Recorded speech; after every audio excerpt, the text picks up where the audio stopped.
राऊत साहेब, संपूर्ण महाराष्ट्राला पडलेला प्रश्न आहे की महायुतीचा मुख्यमंत्री कोण होणार. अजूनही मुख्यमंत्री पदाबाबत पहा की निर्णय हा होत नाही. शेवटी निर्णय दिल्लीतून होणार.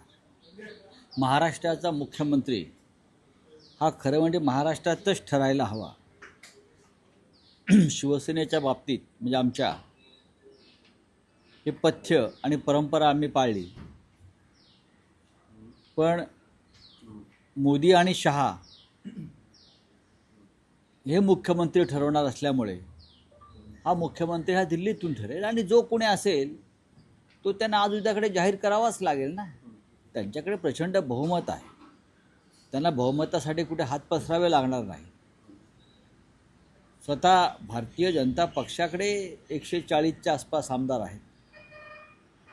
इतर दोन त्यांच्या मित्रपक्षांकडे साधारण 100 आमदार आहेत. त्याच्यामुळे जो उमेदवार किंवा मुख्यमंत्री दिल्लीतून ठरवेल तो स्वीकारावा लागेल. नाही, पण दोन फॉर्म्युला चर्चेत आहे असं म्हटलं जातंय. 2 वर्ष, 2 वर्ष, 1 वर्ष किंवा 2.5 वर्ष. आता ह्याच्यावरती मी कसं काय मत व्यक्त करू. ही त्यांची आघाडी आहे, त्यांची युती आहे. शब्द पाळण्यासंदर्भात भारतीय जनता पक्षाची परंपरा नाही, पण आता कदाचित महाराष्ट्राशीच त्यांना वैर घ्यायचा असल्यामुळे ते असे कोणतीही भूमिका घेऊ शकतात.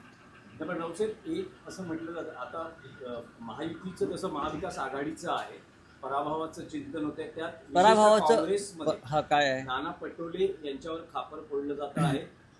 स्वतः त्यांच्या प्रवक्त्यांच्या माध्यमातून ही भूमिका व्यक्त झालेली आहे की पराभवाची जबाबदारी किंवा कारण नाना पटोले हे आहेत. एका व्यक्तीवरती पराभवाचा खापर फोडता येत नाही. आम्ही महाविकास आघाडी म्हणून लढलो. शरद पवार यांच्यासारखा नेता ज्याच्या मागे महाराष्ट्र उभा आहे असं चित्र दिसलं, त्यांनाही अपयश आलं. अपयशाची कारणं शोधली पाहिजे. ती कारणं EVM मशीनमध्ये आहेत, यंत्रणेच्या गैरवापरामध्ये आहेत, घटनाबाह्य कृत्यामध्ये आहेत, की DY चंद्रचूड यांनी न घेतलेल्या निर्णयामध्ये आहे. मुख्य कारणं ही आहेत. त्यातलं मुख्य कारण कोणतंही शोधावं लागेल. नाना पटोले जबाबदार आहेत का, शरद पवार साहेब जबाबदार आहेत का, आमच्या पक्षाचं नेतृत्व जबाबदार आहेत का, यातून आता बाहेर पडलं पाहिजे. आम्ही तिघांनी एकत्र मिळून निवडणुका लढलो. एखाद दुसऱ्या जागेवर आमच्यामध्ये काही भूमिका वेगळ्या असतील, पण आम्ही तिघांनी एकत्र निवडणुका लढलो. हा महाविकास आघाडीचं अपयश आहे, व्यक्तिगत एका पक्षाचं आहे असं मी मानायला तयार नाही. शेवटी ज्या पद्धतीनं समोरचे आमचे विरोधक निवडणुका लढण्यासाठी उतरले त्याला मी फेअर इलेक्शन मानत नाही. आजही ठिकठिकाणचे आमचे कार्यकर्ते EVM मशीन संदर्भात ज्या बातम्या देत आहेत की नंबर कसे मॅच होत नाहीत किंवा EVM मशीनची हलवाहलव कशा पद्धतीनं झाली, अशा अनेक गोष्टी आहेत. किंवा मतांचा आकडा मॅच होत नाही. जसं नाशिकमध्ये एक उमेदवाराच्या घरामध्ये 65 मतं आहेत कुटुंबात आणि त्याला 4च मतं पडली. कुटुंबात 65 मतं आहेत, कुटुंबात संपूर्ण.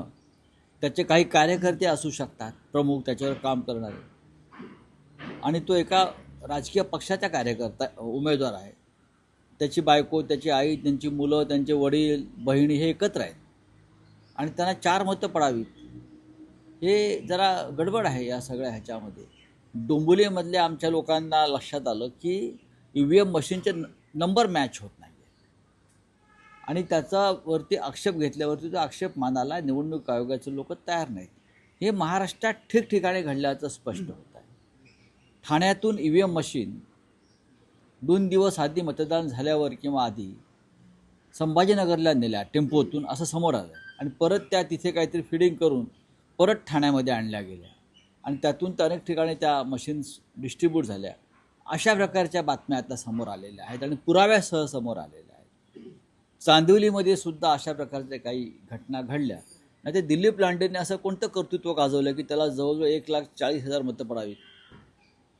मला सांगा ना तुम्ही, असं काय महान क्रांतिकारक कार्य या लोकांनी केलं की त्यांना 1.5 लाख मतं पडावीत हां, अजित पवारांचे लोक असतील. काल पक्षात गेलेले लोक आमदार झाले आमच्याकडले, शिवसेनेतले 2 जिल्हा प्रमुख आमचे पुणे जिल्ह्यामध्ये. आज पक्ष सोडला, उद्या तिकीट घेतलं आणि चौथ्या दिवशी आमदार झाले. असं कोणतं महान कार्य घडलं? काय आहे असं की 1.5 2 लाख मताधिक्य यांना मिळावं? ह्याच्यामुळे संशयाला जागा आहे. आणि प्रथमच मला आश्चर्य वाटतं की पवार साहेबांनी आतापर्यंत कधी अशा प्रकारचा संशय व्यक्त केला नव्हता मशीनच्या बाबतीत. काल त्यांनाही असं वाटलं की काहीतरी गडबड आहे. नाही, पण त्यांनी तक्रारी आल्या आहेत. कारण तुम्ही जे नावं घेता, डोंबिवली, चांदिवली, दहिसरमध्ये सुद्धा आता मनसेच्या उमेदवारांनी होय. केले. धुळे ग्रामीण आहेत ना. सुद्धा एकाची संस्था होती, त्याच्या कार्यकर्त्यांनी मत दिली असं त्यांना म्हणायचं, शून्य मत मिळाली. शून्य मत किती आहे. तक्रारी आहेत? जवळजवळ आमच्याकडे आता 450 तक्रारी जमा झालेल्या आहेत EVMच्या संदर्भात. आणि आम्ही त्या वेळेला आक्षेप घेऊनसुद्धा त्याची दखल घेतली गेली नाही. अशा वेळेला ह्या निवडणुका सरळ मार्गानं झाल्या असं तुम्ही कसं म्हणू शकता? म्हणून माझी परत मागणी आहे, हा निकाल तसाच ठेवा आणि पुन्हा ही निवडणूक बॅलेट पेपरवरती घ्या आणि मग निकाल पहा काय लागतो. घ्या ना. सकाळी 10:30 वाजेपर्यंत पोस्टल मतदान जे आहे, पोस्टल बॅलेट जे मतपत्रिकेवर होत, त्याच्यामध्ये आम्ही आघाडीवर आहोत सर्वत्र. मतपत्रिकेवर जे मतदान मोजलं गेलं सकाळी, त्याच्यामध्ये महाविकास आघाडी ही आघाडीवर आहे. तो कल आहे, तो ट्रेंड आहे त्या भागातला. आणि तासाभरामध्ये आम्हाला जागाच मिळत नाहीत. हे शक्य आहे का? मला सांगा ना तुम्ही. करणार काय आहात? कारण असीम सरोदे बघा, आम्ही रडीचा डाव खेळत नाही की आम्ही हरलो म्हणून नाही बोलतोय. बॅलेट पेपरवर निवडणुका घ्या हे आम्ही गेले 10 वर्ष सांगतो. आता ते म्हणतील की झारखंडला जिंकला नाहीत का? मग झारखंडला तुम्ही जिंका, महाराष्ट्र आम्ही जिंकतो ना. असं करा ना एक दिवस. झारखंडला जिंकला नाहीत का? हां, तुम्ही एक दिवस असं करा मग EVM मशीनमध्ये घोटाळे करून. यावेळेला झारखंड आम्ही जिंकतो, महाराष्ट्र तुम्ही जिंका.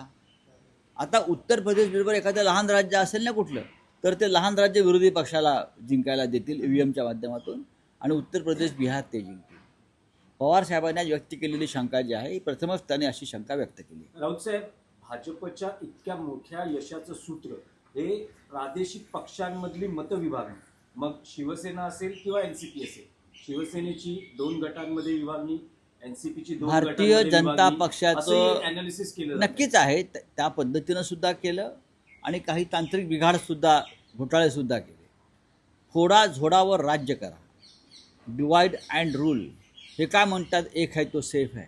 जे एक आहेत त्यांना तोडायचं, जे एक आहेत त्यांच्यामध्ये दुफळी निर्माण करायची, मतविभागणी करून घ्यायची. त्यासाठी प्रचंड पैसा, दबाव, यंत्रणा वापरायच्या आणि निवडणुका जिंकायच्या. हे मोदींचं यश आहे. मोदी काय देशाचे नेते आहेत असं मानायला तयार नाही मी अजूनही. देशाचे नेते पंडित नेहरू होते, इंदिरा गांधी होत्या, राजीव गांधी होते, मनमोहन सिंगसुद्धा होते. कारण त्यांनी या देशातली लोकशाही आणि अखंडता टिकवण्यासाठी आपलं आयुष्य वेचलं आणि त्यांनी अशा प्रकारचं कृत्य केली नाही. राऊत साहेब, तुम्ही कालही म्हणाला, आजही तुम्हाला हा प्रश्न विचारतोय. हे निकाल पाहता आता महाराष्ट्रात 2 भाऊ उद्धव ठाकरे, राज ठाकरे यांनी मराठी मतांची विभागणी टाळण्यासाठी मराठी एकत्र आलं कशाला? पाहिजे. हे लक्षात घ्या, हा प्रश्न फक्त राज ठाकरे आणि उद्धव ठाकरे यांचा नाही. ज्यांना ज्यांना या महाराष्ट्राविषयी प्रेम आहे अशा प्रत्येकानं, मग प्रकाश आंबेडकर सुद्धा असते, ते मराठी नाहीत का? ते महाराष्ट्राचे कोणी देणं लागत नाहीत. संयुक्त महाराष्ट्राच्या लढा